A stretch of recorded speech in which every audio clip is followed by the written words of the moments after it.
Hey, this is Nicky G from Better Commander. So what are we going to do, go flitting around in the forest? Heck yeah we are, with Ivy, Gleeful Spellthief. Ivy Gleeful Spellthief is a new commander option out of Dominaria United.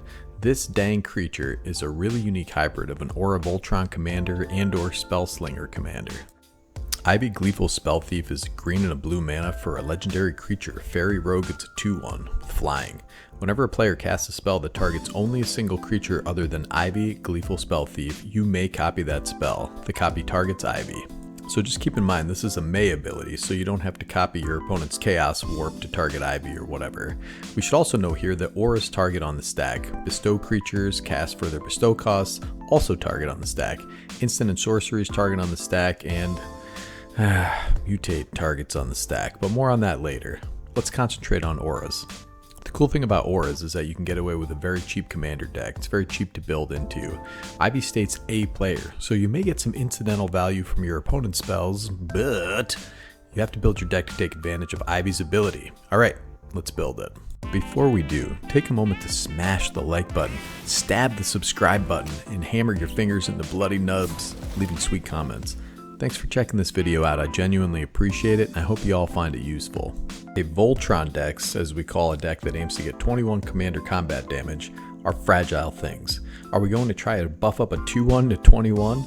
Yeah, sure. You can get there quick with Ancestral Mass, so this is 2 and a green for an enchantment aura, enchant creature.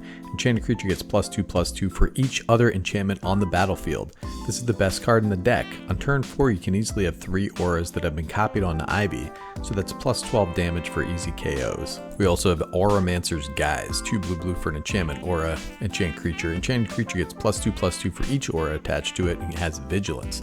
Very similar card but not quite as good. We're also running most of the Umbras. Bear Umbra, fantastic. Boar Umbra, Drake Umbra. You may be saying to yourself, yo, Ivy already has flying, why Drake Umbra? Because, you nincompoop, we're targeting a creature other than Ivy for all this stuff, and we'll cover them later in the video. We have Octopus Umbra, 3 blue for an enchantment aura, enchant creature. Enchanted creature has base power and toughness 8/8, and has whenever this creature attacks, you may tap target creature with power 8 or less. It also has totem armor. Base power and toughness 8/8. That's really big, and that's what we need. Oh yeah. Gaia's Embrace can regenerate our commander for 1 green mana and gives us a nice +3/+3 to our stat line. Plus the art is a druid riding inside of an exosuit that's also a tree that's smashing a Phyrexia into literal pieces. Strange time in the 90s, man. Mantle of the Wolf and Raised by Wolves are nice stat increasing enchantments. Remember, 2 of these are entering the battlefield ideally. We're casting 1 onto another creature and then copying it onto Ivy. So that's going to be double the wolves. We also have our 2 color appropriate ordeals that beef up our creatures and then either draw us cards or get us into some more lands. So our commander is going to be a big fat target, so we should run some protection. Phasing in particular is good because you dodge removal, board wipes, and take the auras with you into the Shadow Realm. Vanishing and slip out the back can make that happen. We also want hexproof if possible, so Alpha Authority, Canopy Cover, these do very nicely and provide some evasion. Shielding Plaques is great for protection. Very nice segue into my next criteria for an aura deck. We want to be drawing lots of cards. If we cast this onto a little friend, we copy it for Ivy and we're drawing 2.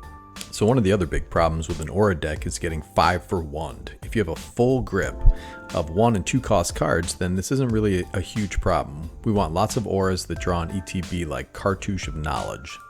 We also are going for combat, so cards like Curiosity, Combat Research, these draw on combat damage and are 1 mana. These go great in this deck. And the goal is to have creatures getting really big, 2 creatures, so Hunter's Insight is a nice fit to refill our hand. So what creatures do we want wearing our auras with our fairy friend? We have Invisible Stalker, Blighted Agent. Blighted Agent in particular will be a target, so you definitely want to slap one of those protective auras on him. We've got a Slippery Bogle and a Cold-Eyed Selkie. These are both good. Cold-Eyed is great if we can get her bigger or greater evasion of some kind, like the Drake Umbra we were talking about before, you silly goose. Oh, this guy's a little nar. Aura Gnarlet is a good little guy to slap auras onto. He gets that +1/+1 and he's slapping in there. He also has that blockability condition stapled on. Gatherer of Graces, kind of a similar card, and get really big, really fast.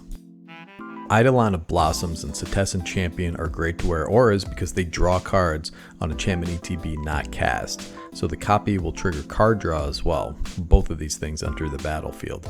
Also Setessan Champion, he gets that +1/+1 counter. Guy's dope. Alright, time for some super secret tech. Hypnotic Siren. If you cast for the bestow cost, it's an aura on the stack and it targets. So you copy it. You slap that copy onto Ivy. And if I'm not mistaken, the token will stick around if Ivy dies, which is really a dope little interaction. Now, I don't have this guy in this deck, but I think if you went for a more spell slingery theme, Orvar the All form would make a great addition. I have an Orvar deck and it's completely annoying for my opponents because I'm copying things. I'm going near infinite a lot and just taking 15-minute turns.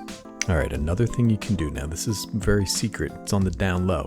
If you're a real monster, you can use mutate cards. I'm not sure if the copy mutate becomes a token or if the whole stack is a token. This is a rules interaction that I'm blind on. But when cast for the mutate cost, these cards target on the stack. So I slapped in Gem Razor and Auspicious Starks for added value and pump. I also slapped in Sea Dasher Octopus and Souvenir Snatcher for added chaos and card advantage. So as always with Mutate, you can create a real rules nightmare with cards like Irenicus Vial Duplication if you copy a Mutate stack with Ivy in it.